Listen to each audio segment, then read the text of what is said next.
La clase de hoy vamos a ocuparnos de las fuerzas magnéticas que se producen cuando interactúan el movimiento de cargas eléctricas con campos magnéticos.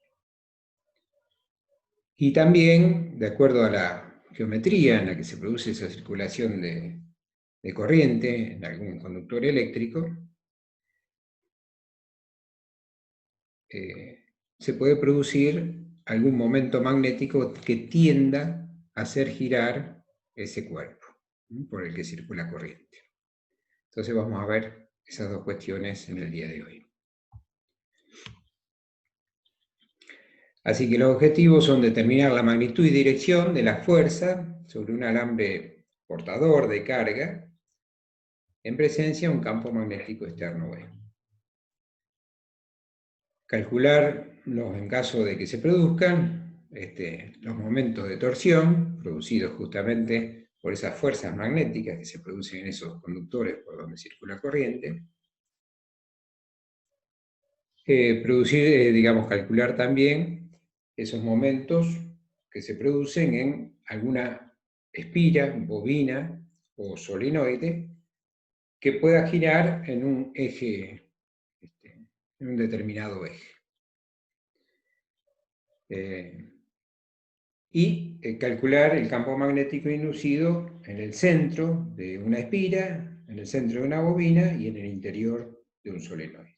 Ya vamos a ver qué es cada cosa.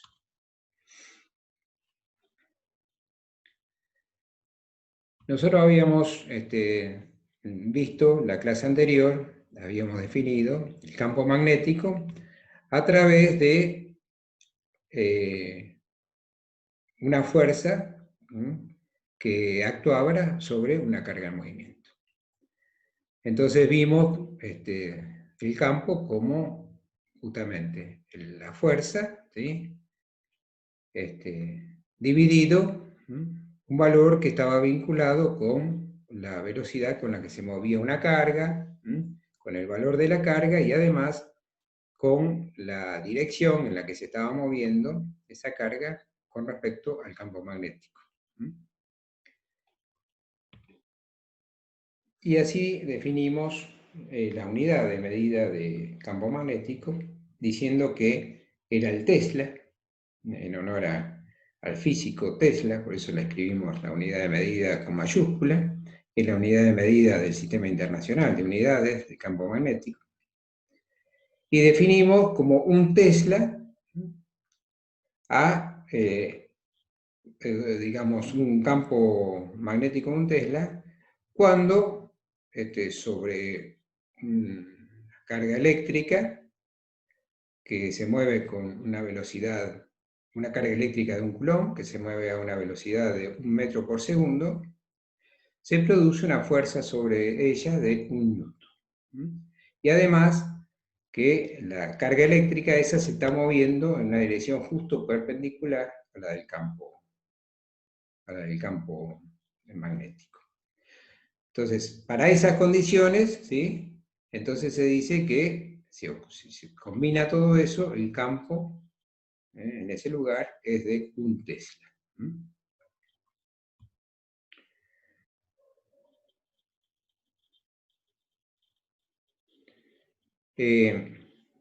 Habíamos visto la fuerza sobre un conductor,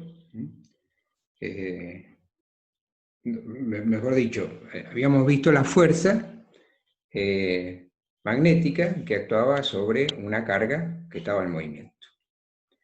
Cuando en un conductor eléctrico circula corriente, la circulación de corriente es el movimiento de cargas eléctricas. Entonces, acá en este dibujito se puede observar un conductor por el que circula una corriente de izquierda a derecha, o sea que estarían moviéndose electrones de derecha a izquierda. Pero consideremos esas cargas como positivas para hacer los cálculos más rápidos, si no andamos siempre con el signo menos. Entonces podemos pensar de que son cargas positivas que se mueven a la derecha. y este conductor está sometido a un campo magnético externo, que a veces sabéis quién produce, y que da de una manera justo perpendicular a la dirección de circulación de la corriente.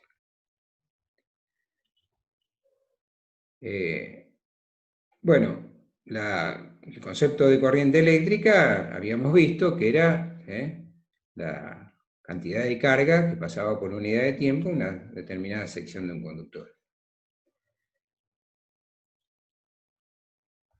Y habíamos visto que el movimiento de cargas eléctricas, en presencia de un campo magnético, cuando la dirección del movimiento de las cargas eléctricas y la dirección del campo no eran coincidentes, aparecía una fuerza. Y esa fuerza era igual al valor de la carga por la velocidad, por la intensidad del campo eléctrico, si la carga se estaba moviendo en la dirección del campo magnético. Creo que por ahí dije campo eléctrico, discúlpenme. Y entonces, en ese caso de que el movimiento sea justo perpendicular a la dirección del campo magnético, la fuerza se podía escribir de esta forma para esas cargas que se movían así. Ahora, como le dije recién, las cargas, ¿sí? O mejor dicho, veámoslo de esta forma. La velocidad con la que se desplazan las cargas la puedo poner como la longitud por la que se desplaza dividido el tiempo que tarda en hacerlo. Entonces, la expresión de velocidad la puedo poner como L sobre T. En esta expresión de Q por V corta por campo, puedo reemplazar la velocidad por L sobre T. Y si ahora asocio la carga sobre T, sobre el tiempo, eso es la corriente eléctrica. O sea, la cantidad de carga, ¿sí?, por unidad de tiempo es la corriente eléctrica. Entonces, en lugar de poner Q sobre T, pongo corriente eléctrica. Y después lo sigo acompañando con la longitud del conductor y el campo magnético externo. L, este L que estoy indicando ahora acá, no sé si se ve el cursor, es la longitud del conductor que estoy considerando. Porque la velocidad va a estar dada por esta longitud que recorre la carga dividido el tiempo que tarda en hacerlo.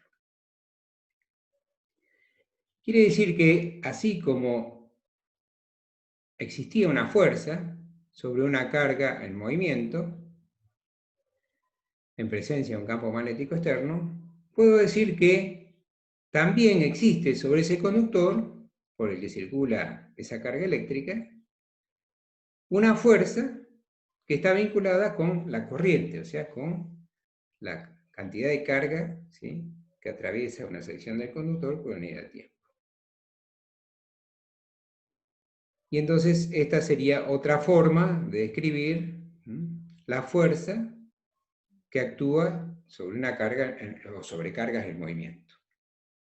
Pero acá lo estamos vinculando ya con el concepto de corriente. Entonces no estamos hablando de una carga o particular, cantidad de carga, sino directamente con la corriente que circula por un conductor. Y esta expresión, I por V por L, es una expresión que es válida siempre y cuando, fíjense que esta expresión surgió de este ejemplo. En este ejemplo teníamos el campo magnético en la dirección perpendicular a la dirección de la corriente. Entonces esta expresión es solo para corrientes que circulan en conductores, están orientados perpendicularmente al campo magnético. Si el conductor no está orientado perpendicularmente al campo magnético, como por ejemplo se ve en este dibujo, acá hay un gráfico tridimensional, el eje X, el eje Y, el eje Z. Imaginemos un conductor eléctrico apoyado en el plano XY, que forma un cierto ángulo θ con el eje Y. y un campo magnético externo, B, que apunta en la dirección saliente del eje Y. Entonces, en ese caso, la corriente, o sea, el conductor, ¿sí?, por el que circula corriente, y el campo magnético no tienen direcciones perpendiculares, tienen una dirección que no es a 90 grados. Bueno, en esos casos, la fuerza que actúa, la fuerza magnética que actúa sobre ese conductor por el que circula la corriente I y está en presencia de este campo magnético exterior B, si el conductor tiene una longitud L y forma un ángulo θ con el campo magnético, esa fuerza responde a esta expresión. Fíjense que es muy parecida, ¿sí?, a la expresión de fuerza para una carga en movimiento. Nada más que cuando hablábamos de carga en movimiento, en lugar de la corriente poníamos la carga, y en lugar de la longitud del conductor poníamos la velocidad con la que se movía la carga. Veamos un ejemplito para aplicar esa expresión. Dice, un alambre de 6 centímetros de longitud, imaginemos que sea este, que forma un ángulo de 20 grados con un campo de 3 militesla. Pregunta qué corriente se necesitaría que circule por ese conductor para que sobre el conductor, ¿sí?, se ejerza una fuerza magnética de 1,5 por 10 a la menos 4 newton. Bueno, fíjense que de acá la fuerza la conocemos, la corriente no. La corriente es justamente lo que pide. El campo magnético externo sí se conoce, y el ángulo que forma la dirección del conductor o la dirección de la corriente eléctrica con el campo magnético sí se lo conoce. Quiere decir que de ahí la única incógnita es la corriente, podemos despejar la corriente, y eso es lo que hacemos acá. Despejamos la corriente de esa ecuación. Y empezamos a reemplazar los distintos valores, todos puestos en unidades del Sistema Internacional de Unidades. Entonces la fuerza en Newton, el campo magnético en Tesla, la longitud en metros del conductor y, bueno, el ángulo en grados.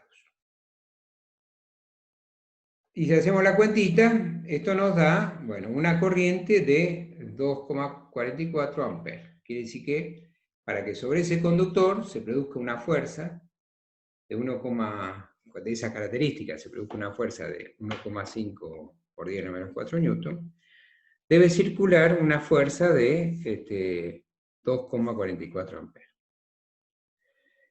La pregunta que queda resolver es, bueno, pero la fuerza tiene dirección y sentido también, además de intensidad. Sacamos la intensidad. Para calcular la dirección y sentido, bueno, una forma general de escribir esta expresión es haciendo el producto vectorial de I, que es un escalar, la corriente es una magnitud escalar, por el producto vectorial de N, ¿sí?, que sería el vector que tiene la longitud, digamos, la longitud del conductor, ¿sí?, y que apunta ese vector en el mismo sentido en el que circula la corriente sobre ese conductor. ¿Sí? Porque la pregunta que uno se hace, bueno, si L es un vector, ¿para qué lado apunta? Bueno, apunta, digamos, ese vector, la longitud del conductor, siempre en la dirección en la que circula la corriente. Y forma un ángulo, ¿sí?, esa dirección, con el campo, θ, un ángulo determinado. Entonces, la expresión de fuerza se puede poner como el producto de la corriente eléctrica y por el producto vectorial de L por B, no de B por L, sino L por B. Y al hacer el producto vectorial de D por B, ¿sí?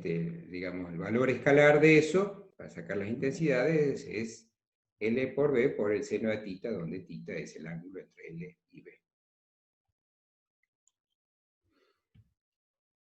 Bueno, entonces sabiendo eso, podemos considerar en ese conductor, para determinar la dirección y sentido de la fuerza, aplicar la regla de la mano derecha, que era para el movimiento de cargas positivas. Si consideramos la dirección de la corriente como la dirección de cargas positivas, entonces podemos indicar con el pulgar la dirección, ¿sí?, de esa corriente, circula por el conductor, con el resto de los dedos la dirección del campo, y la palma de la mano nos va a decir hacia dónde se ejerce la fuerza. Ahí se ve que, aplicando la regla esa de la mano derecha, la fuerza es en la dirección del eje Z. Siempre la fuerza es perpendicular a la dirección de la corriente y al campo. Recuerden que siempre la fuerza era perpendicular a la dirección en la que se movían las cargas y al campo magnético. Bueno, la corriente se mueve en la misma dirección, ¿sí?, aunque en sentido contrario de en la que se mueven las cargas eléctricas. Entonces, pasa lo mismo. Acá la fuerza siempre es perpendicular al vector L, que indica la dirección y sentido de la corriente, y al campo magnético a la vez.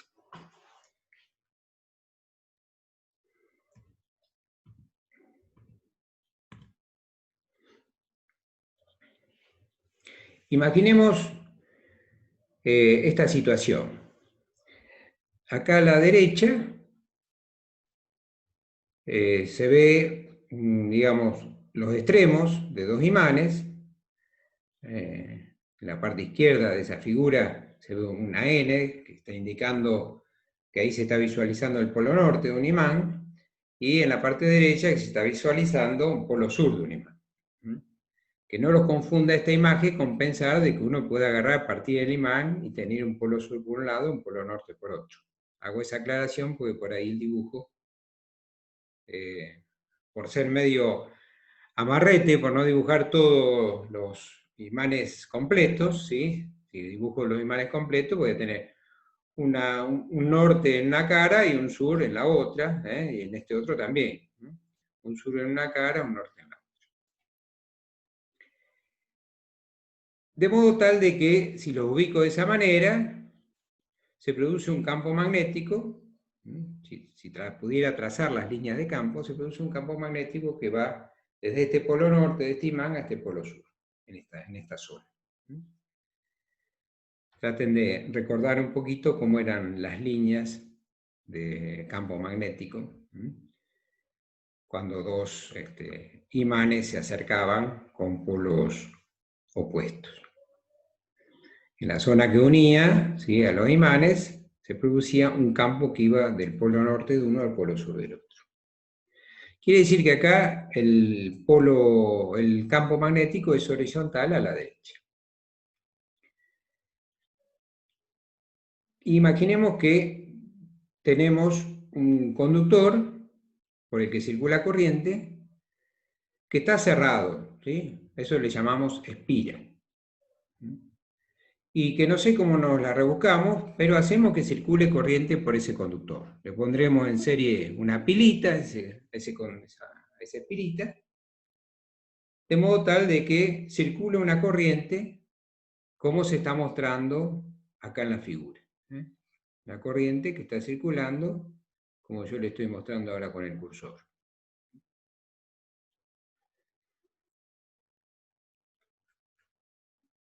Si nosotros imaginemos que esa espira rectangular que está dibujada ahí, puede girar en un eje A ver si se lo puedo indicar. Cuando se corte nos volvemos a conectar de nuevo.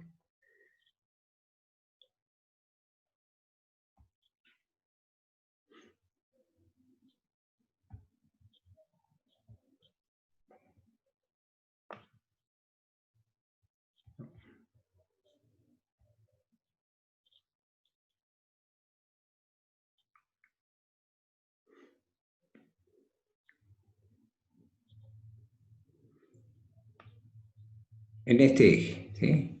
Que yo estoy indicando acá. Lo marqué con una flechita, pero da lo mismo. Entonces, imaginen que esa espirita puede girar en ese plano. Se la ve así, media, no muy rectangular, digamos, porque está hecha en perspectiva. Y si a esa espira la miro en esta dirección, así, desde este lado, entonces lo que vería es lo que tengo acá, en esta otra figura. Estaría viendo de que la corriente está circulando en sentido horario. A ver si dije bien.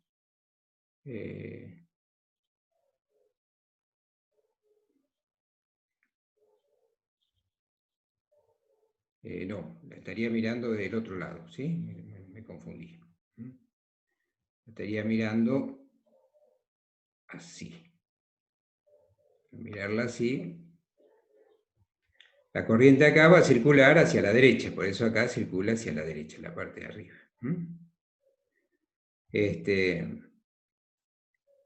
Entonces la estoy mirando, ¿sí? De izquierda hacia a derecha. Entonces tendría la espira esa, direcciones, perdón, longitudes A y B, ¿sí? Como es una espira rectangular. B sería esta longitud, esta que estoy indicando ahora con la nueva flecha que estoy marcando. Vamos a borrar las otras.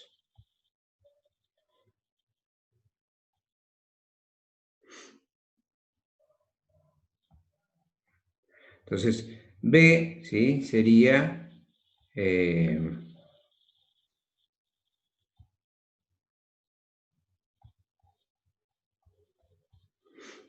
esta medida, de acá a acá, que estoy marcando ahora.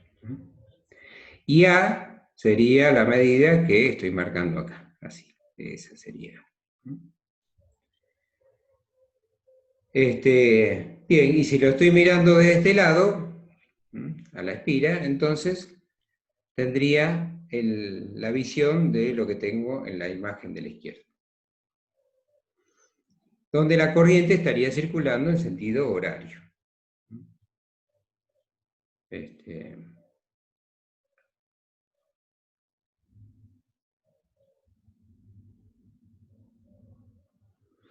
Así, como está indicado acá.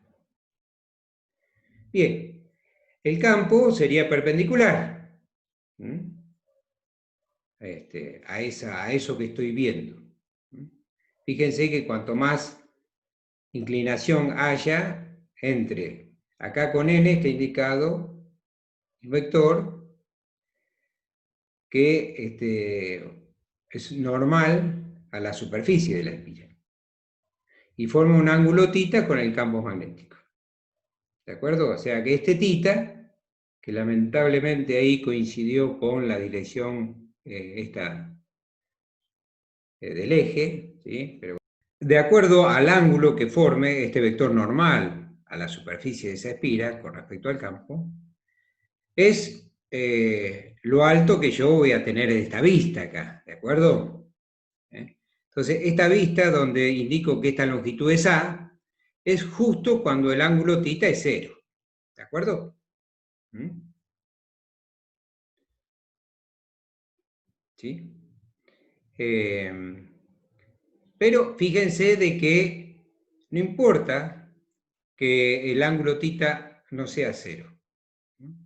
¿Por qué? Porque la la corriente esta, aunque, digamos, algunas de las corrientes, por ejemplo, la de acá arriba, que circula por acá arriba, esa longitud, ¿sí? Siempre va a ser perpendicular a la dirección del campo, y la de abajo también.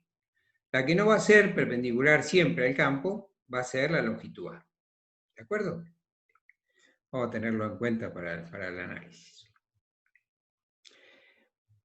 Entonces, ¿qué pasa en cada parte o en cada sección de esa espiral? ¿Cómo interactúa la corriente con el campo magnético?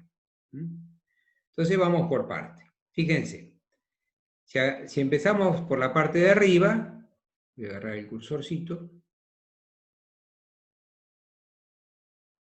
Si empezamos acá por la parte de arriba, entonces vemos que tenemos esta longitud, tenemos la corriente, tenemos el campo magnético y tenemos el ángulo que forma el campo magnético con la dirección de la corriente. O sea, tenemos todo para calcular la fuerza. Y la dirección de esa fuerza la sacamos a través de la regla de la mano derecha, indicando con el pulgar la dirección de la corriente y con los demás dedos la dirección del campo magnético. Si hacemos eso, nos da que la fuerza es, en este sector del conductor, la fuerza magnética que recibe ese conductor es hacia arriba, es vertical. Y esa la indicamos acá como F1. Si vamos abajo, también tenemos B, tenemos la corriente, tenemos el campo, y el ángulo que forma esta dirección con la del campo es siempre, por más que la espira esté inclinada, es siempre 90 grados. Entonces tenemos todos los datos para calcular la fuerza, la intensidad de la fuerza. Y la dirección y sentido de la fuerza seguimos aplicando la regla de la mano derecha. Entonces indicamos con el pulgar el sentido hacia la izquierda, porque acá la corriente está circulando en el sentido horario, o sea que por la parte inferior circula acá hacia la izquierda. Y con los demás dedos la dirección del campo. Eso nos da la palma de la mano hacia abajo. O sea que la fuerza cae hacia abajo. Y eso le indicamos acá con F2. ¿Qué pasa con las fuerzas que actúan en los laterales? Bueno, en los laterales el campo lo conocemos, la corriente también. El ángulo puede variar, eso va a modificar la intensidad de la fuerza que actúa sobre ese conductor de acuerdo al ángulo, ¿sí?, que forme acá el conductor con la dirección del campo.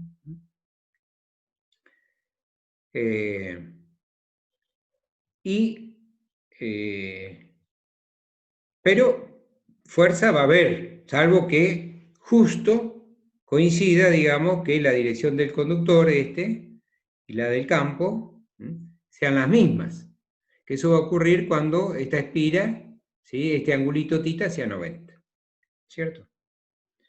Entonces, esto ya lo voy a dejar de ver así como algo largo, sino como un punto. En ese caso, la longitud y el campo tendrían la misma dirección y entonces no habría fuerza magnética. Pero en todas las demás situaciones sí hay. La pregunta que nos hacemos es, bueno, en esta parte de la izquierda, ¿hacia qué lado? ¿Sí? ¿Cuál es la dirección y sentido de la fuerza? Y la dirección y sentido de la fuerza también aplicamos la regla de la mano derecha, con el pulgar hacia arriba, los demás dedos entrando a la transparencia, y nos da que la palma de la mano es hacia la izquierda. Quiere decir que acá, en esta parte, hay una fuerza saliente a la espira. Esa fuerza es la fuerza magnética. Si hacemos lo propio del otro lado, nos da una fuerza también saliente. Que fíjense que las longitudes aparentes son siempre las mismas, la de la izquierda y la de la derecha, las corrientes son las mismas, el campo es el mismo, el ángulo de inclinación es el mismo, o sea que las fuerzas son iguales y opuestas. Esta que estoy indicando ahora y esta otra que estoy indicando ahora son iguales y opuestas. Y fuerza en esa dirección no producen giro en un eje que tiene la dirección que ahora le estoy mostrando. En un eje que tenga esta dirección. Quiere decir de que esas fuerzas no van a producir momentos sobre esa espira. Porque además, esas fuerzas, ¿sí?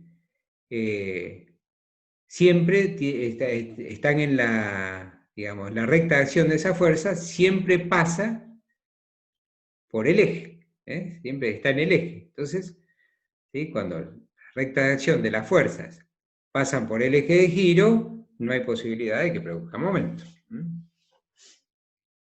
El brazo de palanca es nulo. Pero estas dos sí, porque entre esta dirección de la fuerza y este eje por donde gira hay un brazo de palanca. Hay un brazo de palanca. Y acá también hay un brazo de palanca.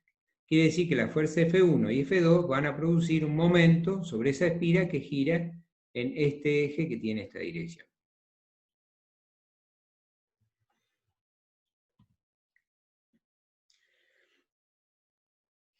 Si al dibujo que teníamos a la izquierda lo miramos ahora, en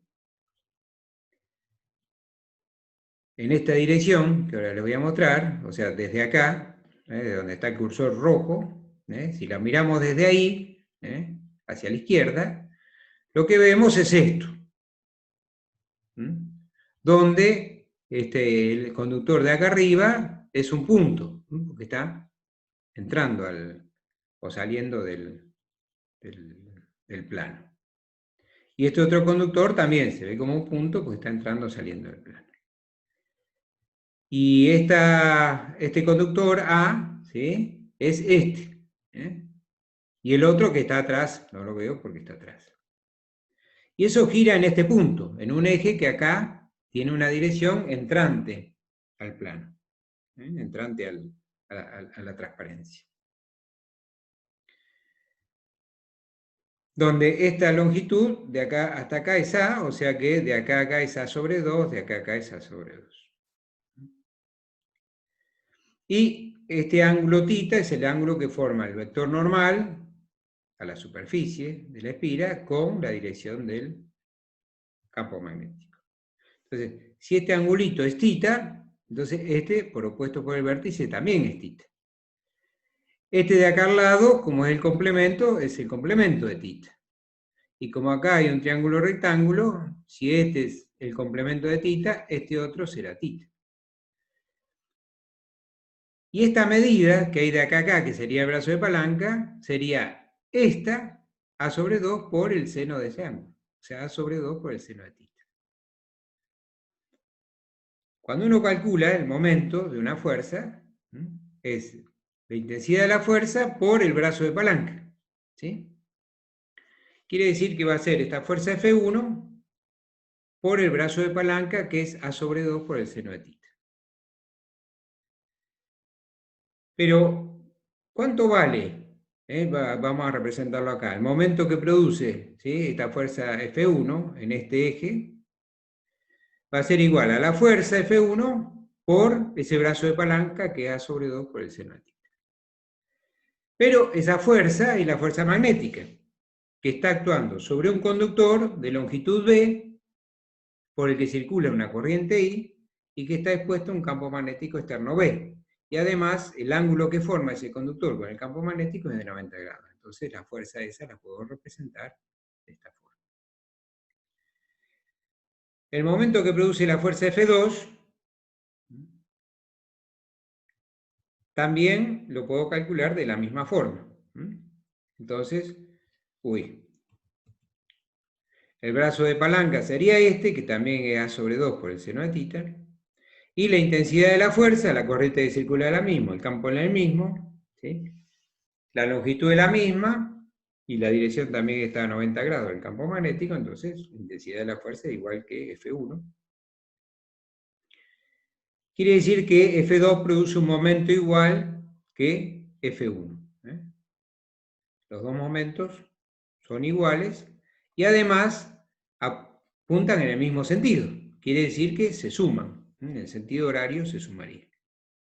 Quiere decir que el momento total es 2 veces cualquiera de ellos.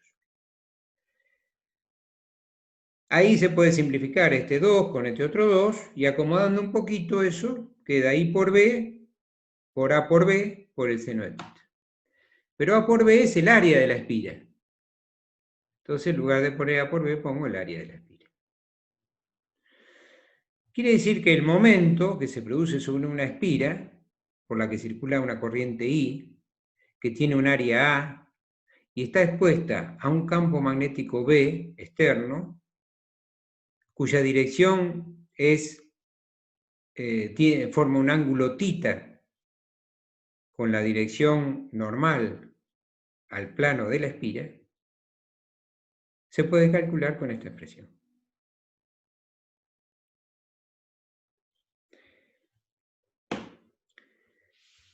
Eso es para una espira, pero a veces es cómodo, ¿sí?, para producir momentos mayores, enrollar el conductor de modo tal de generar muchas espiras.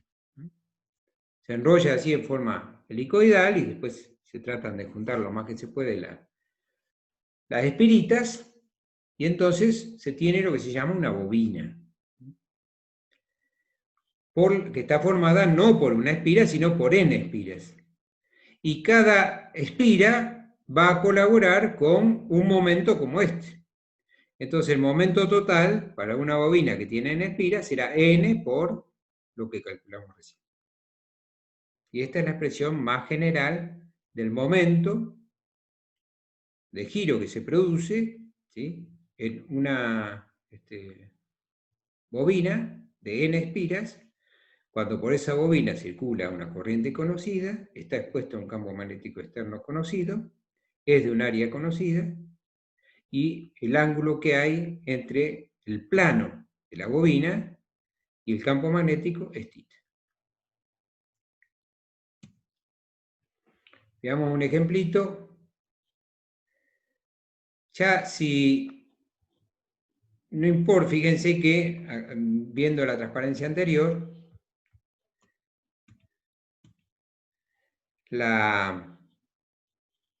el momento ya depende del área de la espira, o sea que independiza a la forma de la espira.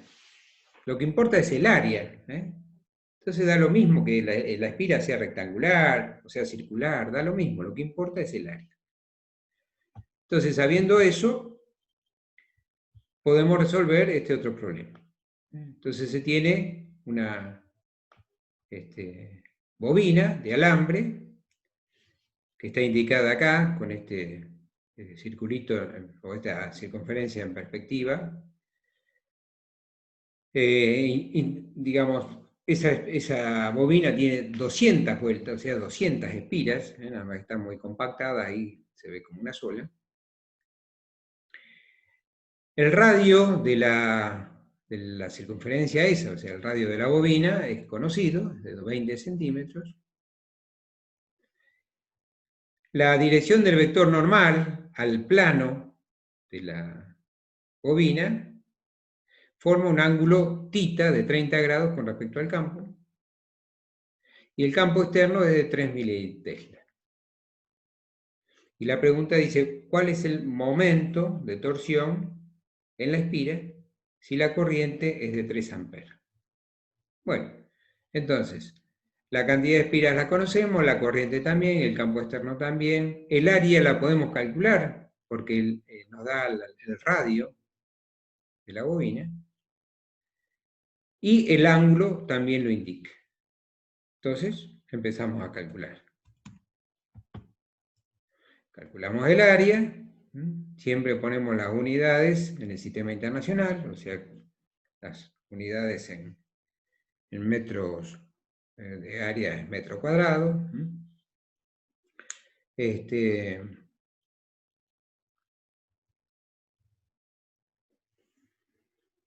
Ahí quedó un menos, eso es un error.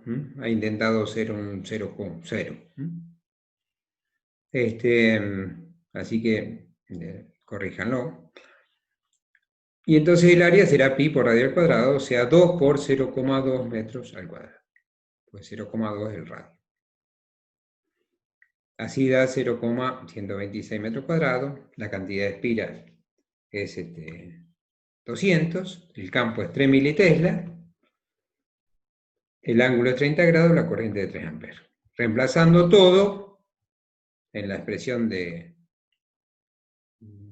momento para una bobina, conocemos N, conocemos I, conocemos B, conocemos A y el ángulo. Reemplazamos todo en unidades del sistema internacional y hacemos la cuentita.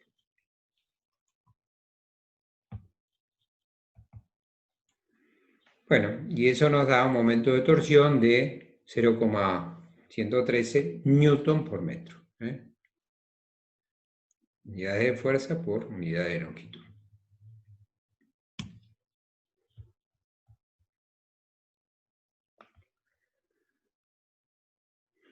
Vimos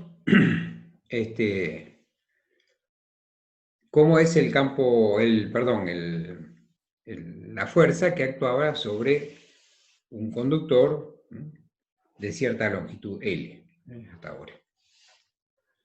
Ahora, ocurre de que cuando circula corriente por ese conductor, esa corriente genera en su entorno un campo magnético. Entonces ya estamos hablando no de un campo magnético externo, sino de un campo magnético que genera esa propia corriente, esa corriente del conductor. Si uno hace experiencias, hace circular, por ejemplo, en la figura de la izquierda, una corriente sobre este conductor largo que apunta hacia arriba, una corriente hacia arriba, y acá pone así, clava un papelito en ese conductor y le echas limaduras de hierro para ver por dónde van las líneas de campo. Se ve que las limaduras empiezan a tomar una forma de circunferencia concéntrica. Quiere decir que si yo dibujara las líneas de campo magnético, serían circunferencias concéntricas, que están más cerca del conductor, y más alejadas, lejos del conductor. Eso ya le tienen que decir algo, ¿se acuerdan? Cuando estaban cerquita el campo era intenso, cuando estaban lejos el campo era débil. Pero además, digamos, el campo magnético es un vector. Entonces, en cada punto de esa circunferencia tiene que tener un sentido. ¿Para qué lado va? Bueno, se pudo observar de que la manera de determinar el sentido de esas líneas de campo en forma mnemotécnica se puede obtener indicando con el pulgar, con la mano derecha, no con la izquierda, sino con la mano derecha, con el pulgar indicando la dirección de la corriente y los demás dedos abrazando el conductor. Entonces, el sentido de los demás dedos indica el sentido de las líneas de campo magnético. Esa es la manera de determinar rápidamente el sentido de las líneas de campo magnético producido por la corriente, digamos, en un entorno de un conductor eléctrico por el que circula determinada corriente.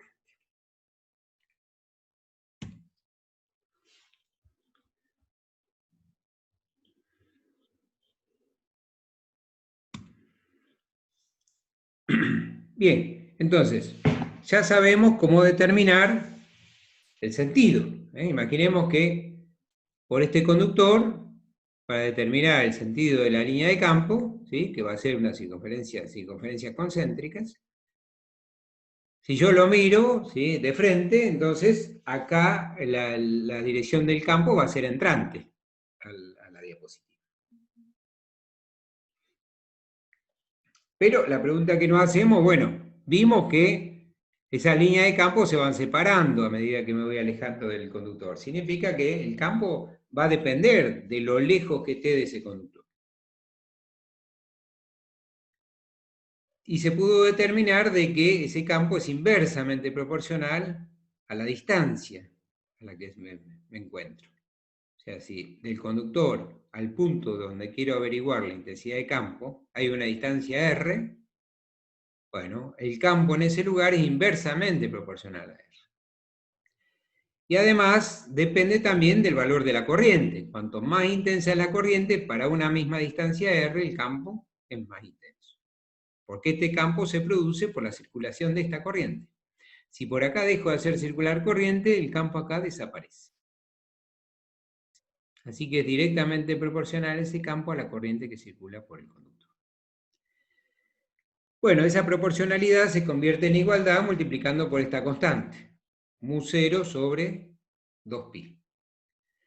Donde mu0 es la permeabilidad magnética.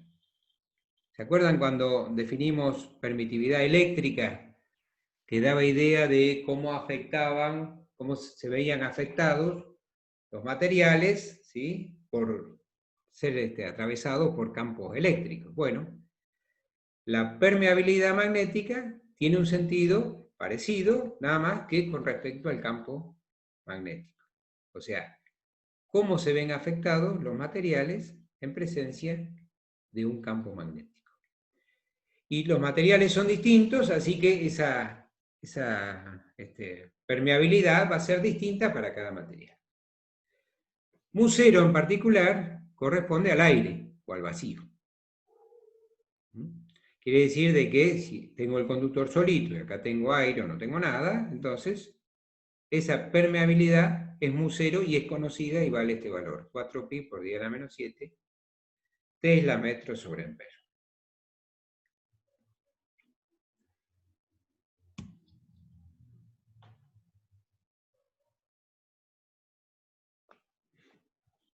Veamos un ejemplito. Dice un alambre recto porta una corriente de 4 amperes, como se ve acá, hacia la derecha, y pide que se encuentre la magnitud y dirección del campo magnético B a una distancia de 5 centímetros. La distancia esa siempre es una distancia perpendicular al conductor. De 5 centímetros por arriba, la parte de arriba. Bueno, si aplicamos la regla de la mano derecha, con el pulgar indicamos la dirección de la corriente y con los demás dedos nos va a indicar que en la parte superior del conductor tendré todos campos salientes, que serán más intensos cerca del conductor y más débiles más alejados. Y en la parte inferior los dedos entran, o sea que tendré todos campos entrantes al papel acá. Pero en la parte de arriba, por eso aclara, el campo arriba. En la parte de arriba voy a tener un campo magnético que es justo saliente, por eso lo indico con un punto. Lo que queda determinar es la intensidad, y la intensidad dependía, habíamos dicho, de la corriente y de la distancia perpendicular que hay desde ese punto hasta el conductor. Así que aplicamos los conceptos vistos. mu0 es conocido, si suponemos que eso es aire o nada, que hay acá. Así que reemplazamos todos los valores en unidades del sistema internacional y nos da esto, 1,6 por 10 a la menos 5 Tesla, en ese punto, en ese lugar. Y apunta a un lugar que es en una dirección saliente a la transparencia. Bueno, acá en este dibujo, en la parte inferior derecha, se ve por qué acá el campo es saliente. Porque uno, con la regla de la mano derecha, ve que acá los dedos están saliendo de la parte de arriba, y por la parte de abajo están entrando. O sea que el campo por acá abajo del conductor, para esta corriente, es entrante. Estos no son campos externos, son campos producidos por la misma corriente del conductor. Fíjense que hasta ahora veníamos viendo cómo interactuaban corrientes con campos que eran externos, campos que otros producían. Ahora estamos viendo qué campo magnético produce una corriente que circula por un conductor.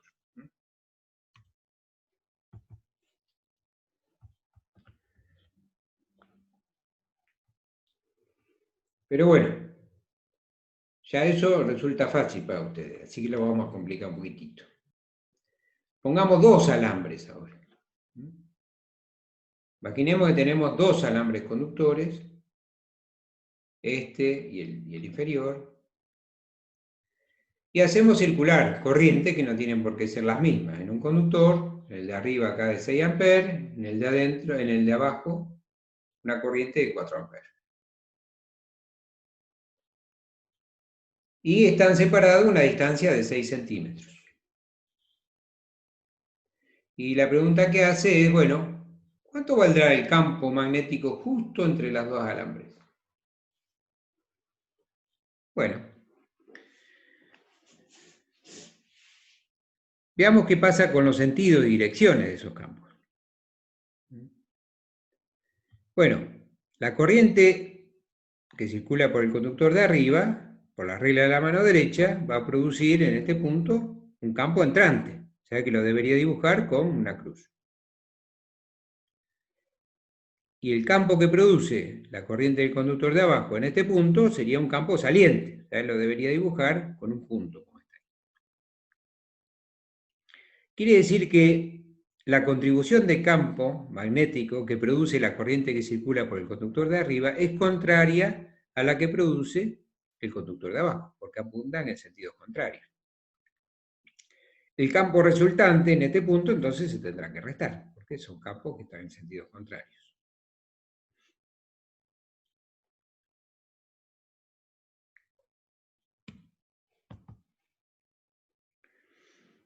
Entonces empiezo a ver cada contribución de campo en ese punto debido a cada corriente. Bien, empecemos con una de ellas, empecemos con el conductor de arriba. Entonces,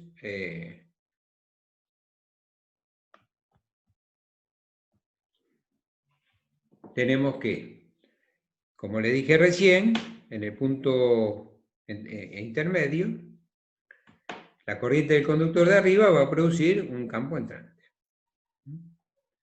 Y lo voy a calcular como mu0 por la corriente, que la conozco, ¿sí? La distancia también la conozco, 3 centímetros, o sea que el campo en ese D1 lo puedo calcular.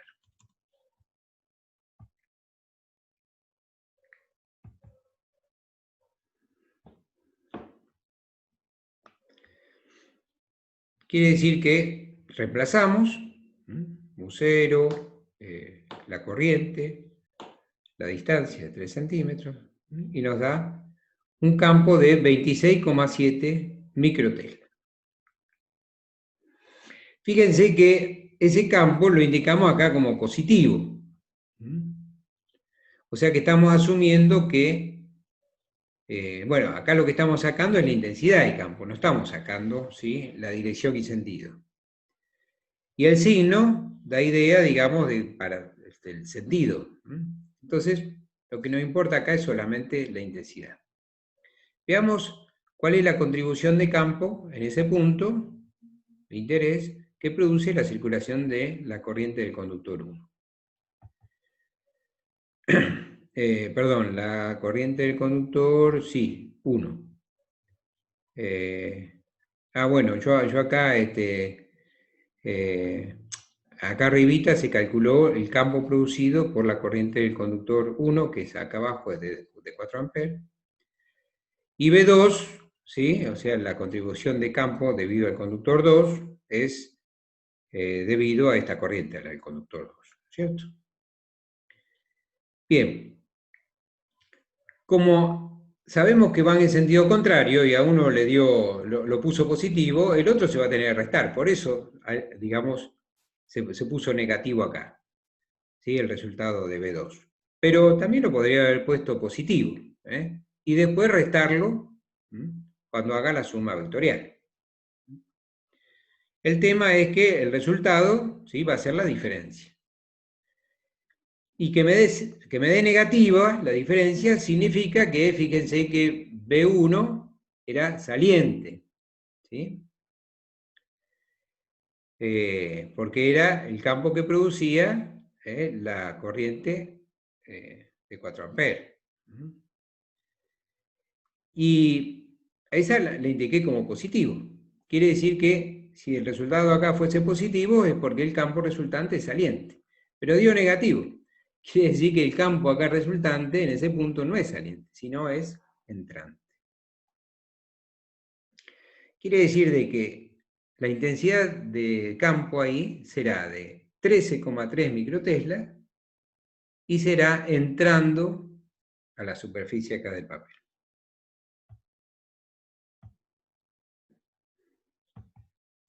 El menos solo indica, digamos, para nuestra referencia, si es para qué sentido tiene. Nada más.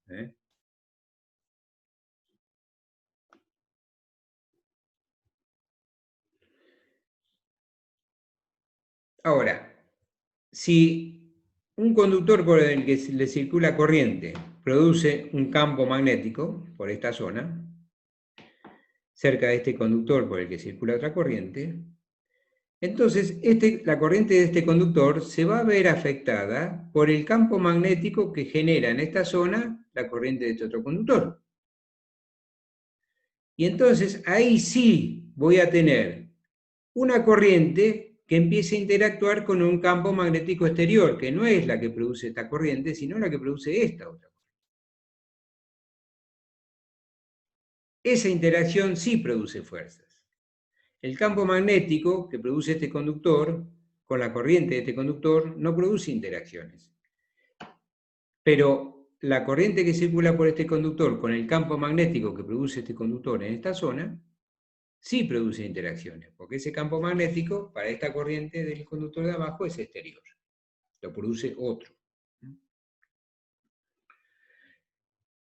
Entonces, es posible, ¿sí? Vamos a ver aplicando las ecuaciones, que este conductor se vea afectado por una fuerza magnética producida por la interacción entre el campo que genera el conductor de arriba en esta zona y la corriente que circula por ese conductor. Y de la misma forma, en esta zona de acá arriba, no solo va a estar el campo magnético producido por el conductor por el que circula corriente I2, sino va a haber también un campo magnético producido por la corriente que circula por el conductor I1. Y ese campo magnético, debido a la corriente que circula por el conductor I1 en esta zona, va a ser externo a I2. Quiere decir que también va a haber una interacción entre la corriente que circula por el conductor 2 y el campo magnético producido en ese lugar por el conductor 1. Bien, entonces la pregunta es, bueno, ¿cuál es la dirección de esa fuerza? Principio. Bueno, una manera de determinar la dirección de la fuerza era, ¿se acuerdan? Por la regla de la mano derecha, apuntando con el pulgar la dirección de la corriente y con los demás dedos la dirección del campo magnético externo. Y en este punto, el campo magnético debido a la corriente que circula por I1, fíjense que aplicando acá esta otra regla de la mano derecha, en la zona superior al conductor 1, los campos son todos salientes los que produce la corriente I1. Quiere decir que en esta zona, ahí, por ejemplo, con todo este conductor, va a estar atravesado por un campo magnético externo que es saliente de la página. Entonces tendría que apuntar, si apunto con el pulgar la dirección de la corriente, tendría que apuntar con los demás dedos una dirección saliente a la página. Y eso me da que la palma de la mano de la regla derecha me da hacia abajo. Quiere decir que la corriente, el campo magnético que produce la corriente del conductor de abajo en este lugar, interactúa con la corriente de este conductor I2 y genera una fuerza que es hacia abajo sobre ese conductor.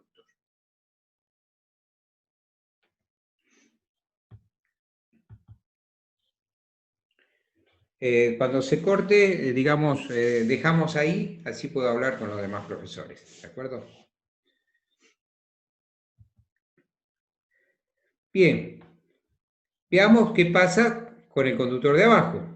Bueno, la corriente que circula en el conductor de la parte superior genera un campo magnético en esta zona que estoy marcando ahora, que es entrante. Por eso lo indicamos con una cruz. Y la corriente que circula por este conductor es hacia la derecha. Entonces interactúan esas dos cosas, la corriente que circula por este conductor con este campo externo a la corriente que produce el conductor o que circula por el conductor. Aplicamos otra vez la regla de la mano derecha, pulgar hacia la derecha, los demás dedos entrando a la página, nos da que la palma es hacia arriba. Quiere decir que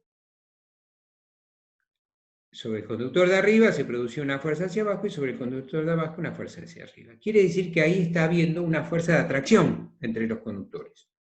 Si por esos dos conductores que están cercanos yo les hago circular una corriente en el mismo sentido, se produce sobre ellos una fuerza de atracción, tienden a atraerse.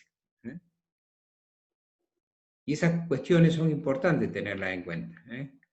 Porque cuando uno tiene que diseñar fundaciones para estos dispositivos que tienen estos conductores en subestaciones y eso, va a tener que considerar esas fuerzas, que a veces son muy intensas. Si estas corrientes que circulan por acá son muy intensas, estas fuerzas de atracción son muy intensas. Y a veces rompen las bases. Vimos que cuando por dos conductores paralelos circulan corrientes en el mismo sentido, se producen entre los dos conductores fuerzas de atracción. También se puede ver que si las corrientes que circulan por los conductores son de sentidos contrarios, como en la figura inferior, las fuerzas que se ejercen es de repulsión.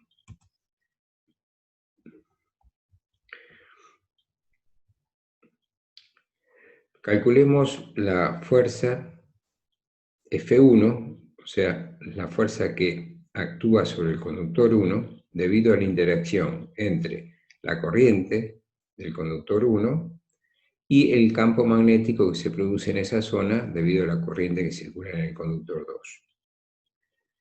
Ese campo magnético está escrito acá. Depende de la corriente que circula por el conductor 2 y de la distancia a la que me encuentro en el conductor 2. Ese es el campo magnético externo que hay en esta zona. La fuerza de esta F1 será la que resulte de la interacción de ese campo con la corriente en el conductor 1.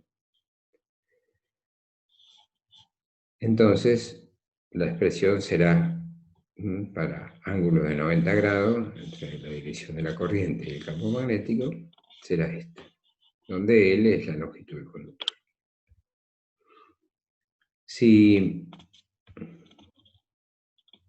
Y así queda que si pasamos la longitud dividiendo el otro miembro, la fuerza por unidad de longitud resulta igual a, al reemplazar, digamos, B2 por esta expresión que hay acá, ¿sí? Y simplificando, o reduciendo la expresión, nos queda que la fuerza por unidad de longitud es esta. Y esa fuerza por unidad de longitud, F1, coincide con, si hacemos los cálculos, con la fuerza F2. Es decir, de la misma manera calculamos F2, nos da exactamente lo mismo. Cosa que era de esperar por el principio de acción y reacción, la fuerza que un conductor le puede ejercer a otro no puede ser distinta a la que el otro le puede ejercer a otro.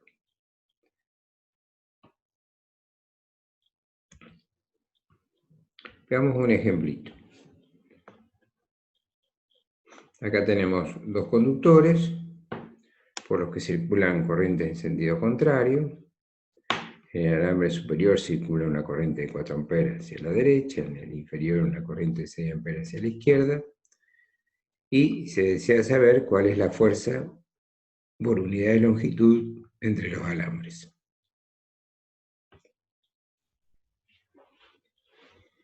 Así que ya tenemos, bueno, el hecho de que las corrientes sean de sentido contrario, ya nos dice de que las fuerzas que se van a ejercer son de repulsión.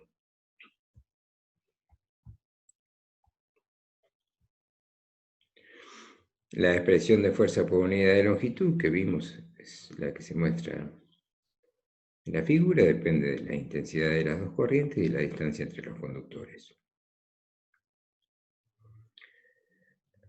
Ahí tenemos las corrientes de los conductores y la distancia. Reemplazamos.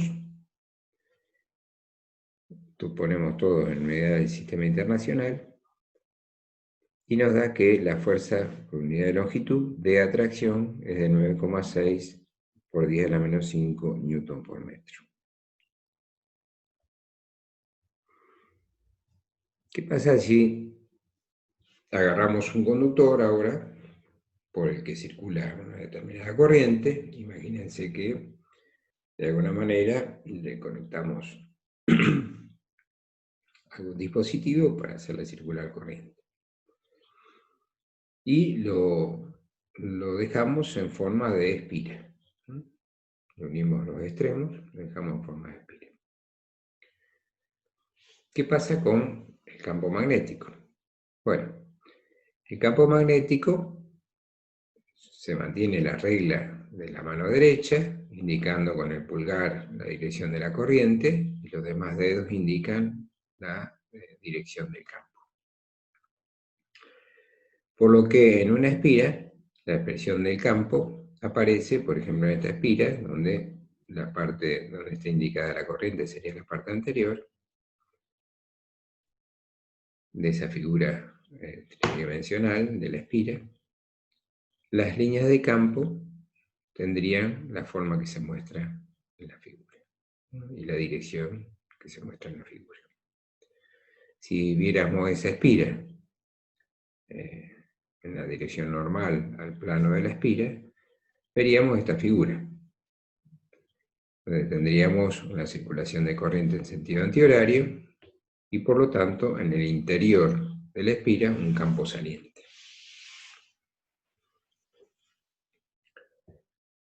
Se puede mostrar que la intensidad de campo en el interior de la espira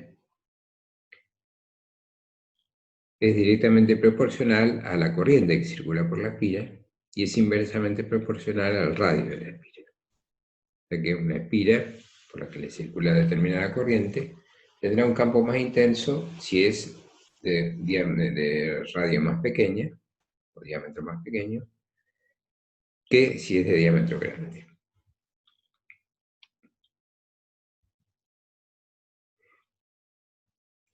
Si además tenemos una bobina donde juntamos varias espiras para formar la bobina, este arrollamiento de alambre conductor, entonces el campo total se multiplicará por la cantidad de espiras que tenga esa bobina.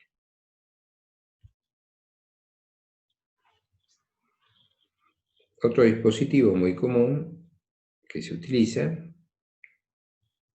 es el solenoide. El solenoide es un arrollamiento, como se ve en la figura de la derecha, donde hay un conductor que está como envolviendo un tubo con espiras, una al lado de la otra. Eso le da cierta longitud a ese solenoide. Se puede demostrar que el campo magnético en el interior de ese solenoide tiene una forma que ya vamos a ver.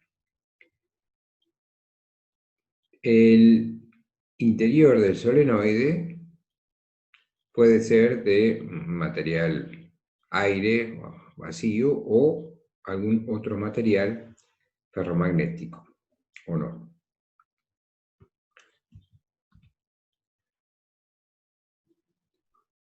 Y acá aparece el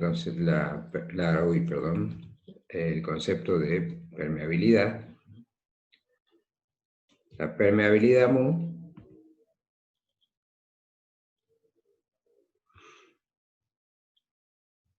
del material que hay acá en el interior, si ese material es aire, entonces será el valor de la permitividad, la permeabilidad magnética. Permitividad es en el área eléctrica, permeabilidad es la parte magnética.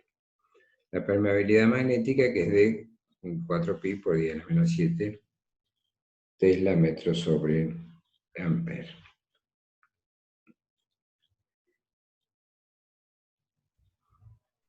se suele utilizar con frecuencia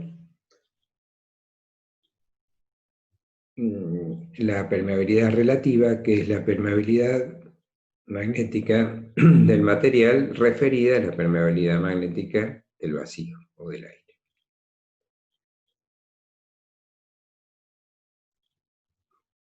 Eso hace que, bueno, la permeabilidad relativa sea una magnitud adimensional. Se encuentra con facilidad en tablas,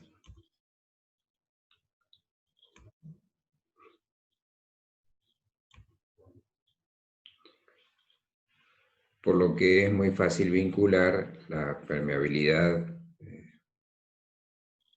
de cualquier material con respecto a la del aire.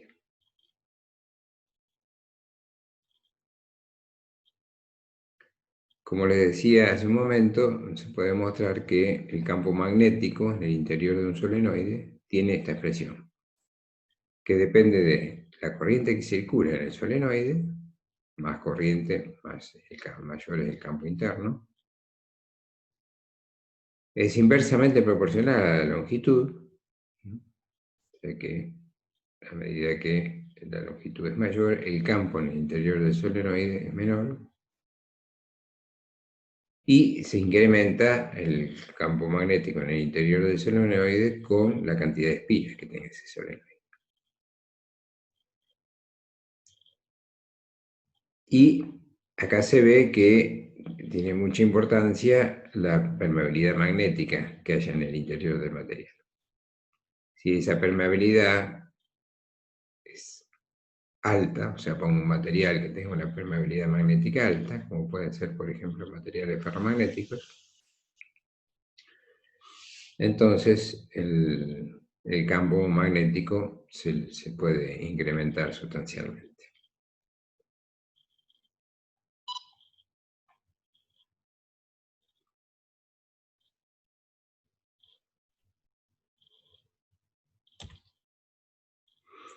Veamos acá un ejemplito. Imaginemos que tenemos un solenoide por el que le circula una corriente de 4 amperes.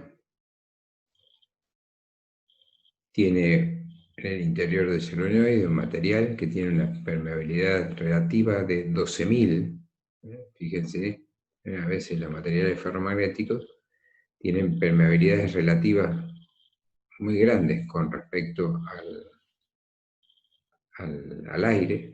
Que tenga una permeabilidad relativa de 12.000 significa que su permeabilidad relativa es 12.000 veces mayor, 12.000 veces mayor que la del aire.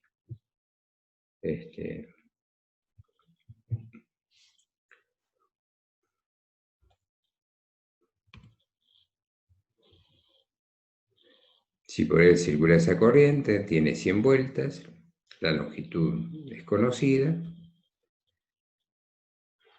la permeabilidad se la puede calcular multiplicando la relativa por la permeabilidad del aire. Reemplazando todo eso en la expresión de campo para un solenoide, en la unidad del sistema internacional, nos queda un campo en el interior del solenoide de 30 teslas.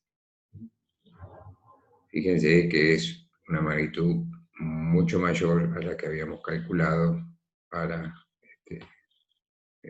el caso de la espira, por ejemplo.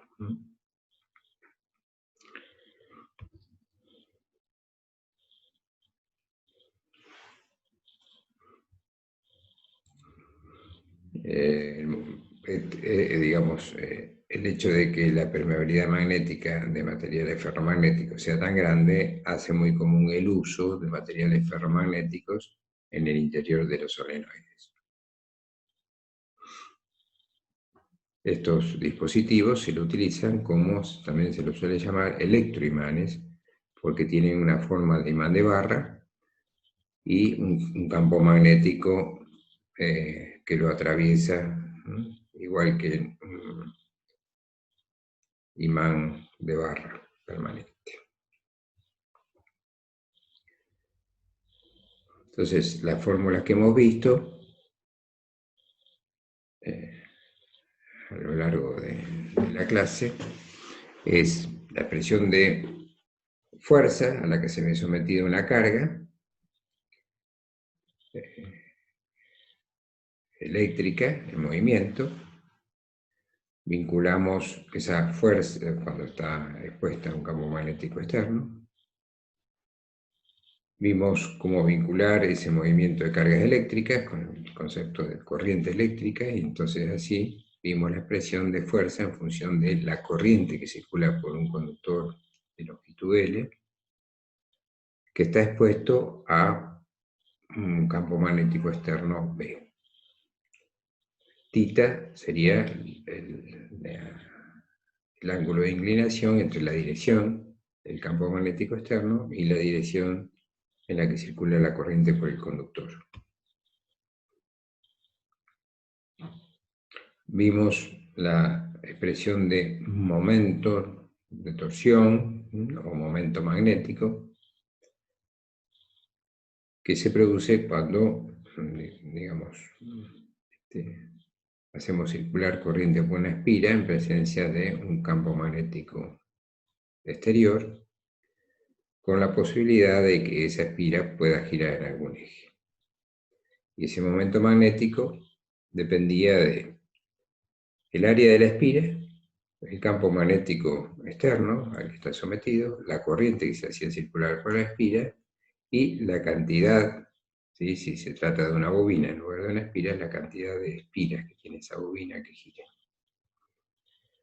Y tita es siempre el ángulo que haya entre la dirección normal al plano de la bobina o de la espira y la dirección del campo magnético.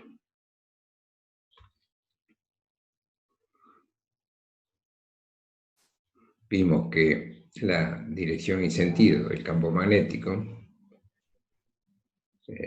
alrededores de un conductor recto, largo, por el que circula corriente, se puede determinar a través de la regla de la mano derecha, indicando con el pulgar la dirección de la corriente, y los demás dedos indican el sentido del campo magnético.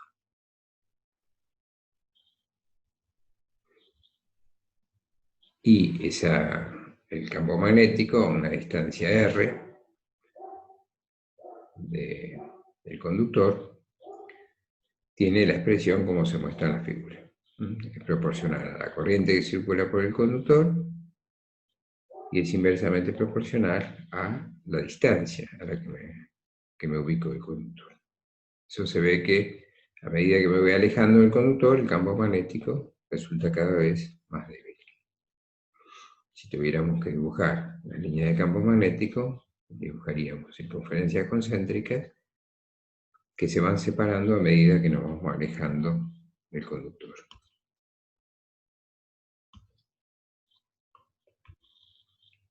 Vimos que cuando hacíamos circular corrientes por conductores paralelos, se ejercía una fuerza de atracción o de repulsión entre esos conductores por los que circula corriente, por unidad de longitud, que tiene la expresión que es proporcional a la intensidad de la corriente que circule por los conductores e inversamente proporcional a la distancia. Cuanto más lejos se encuentren, menos fuerza se van a ejercer, y cuanto más intensas sean las corrientes de los conductores, más intensa será la fuerza que se ejerce. Vimos la expresión de campo magnético en el interior de una espira, que dependía de la intensidad de corriente que circulaba por la espira y del radio de la espira, en forma directa e inversamente proporcional respectivamente.